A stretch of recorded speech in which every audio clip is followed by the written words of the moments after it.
Hello friends, வறுத்து அரைச்ச ஆட்டுக்கறி குழம்பு எப்படி வைக்கணும்னு பார்ப்போமா. ஆட்டுக்கறி எடுத்து நல்லா கழுவி குக்கரில் 8 விசில் வேக விடுங்க. அடுத்தது ஒரு சட்டி அடுப்பில் வச்சு அதில் வத்தல், மல்லி, பெருஞ்சீரகம், பட்டை, லவங்கம், ஏலக்காய், நல்ல மிளகு எல்லாம் 1 ஸ்பூன் எண்ணெய் ஊற்றி நல்லா வறுக்கணும்.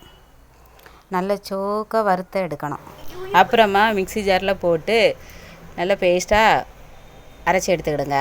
அதுக்கு பிறகு ஒரு சட்டியில் எண்ணெய் ஊற்றி கட் பண்ணி வச்சுருக்க உள்ளி, தக்காளி, இஞ்சி, பூண்டு இவ்வளோத்தையும் போட்டு கொஞ்சம் உப்பும் போட்டு நல்லா வதக்கி எடுத்து வச்சுக்கிடுங்க.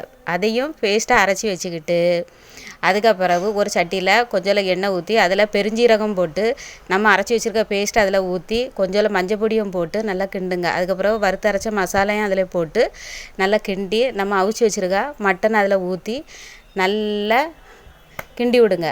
கிண்டி விட்டுக்கிட்டு உப்பு கணக்காக இருக்கான்னு பாருங்கள். பார்த்துட்டு உப்பு கணக்காக இல்லைன்னா கொஞ்சம் கூட போடுங்க. போட்டுக்கிட்டு நல்லா கொதிக்க விட்டுக்கிட்டு அதுக்கு பிறகு அதில் கொஞ்சோல தேங்காய் அரைச்சி தேங்காய் பேஸ்ட்டையும் அதில் சேருங்க. சேர்த்துக்கிட்டு நல்லா கொதிக்க வச்சு கொஞ்சோல கொத்தமல்லி தழையை அதில் போட்டு நல்லா கிண்டி விட்டு கொதிக்க வச்சு இறக்கி சுடு சோறை போட்டு அதில் ஊற்றி சாப்பிடுங்க. சூப்பராக இருக்கும்.